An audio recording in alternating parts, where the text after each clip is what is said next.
Hi everyone, this time my photographs just at home in my own backyard, and don't forget to like or subscribe the video, and I appreciate it very much. This is the bird of my regular visitors every day in my own backyard. It is called the noisy minus.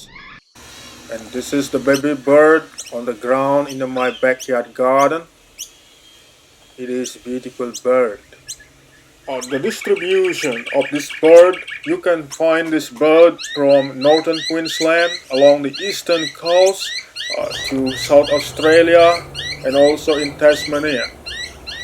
The habitat of this bird, they are found in woodlands and open forests.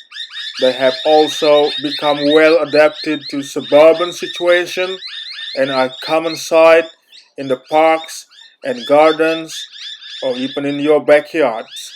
The noisy miners breed in small to large colonies, and several broods may be reared during a single season.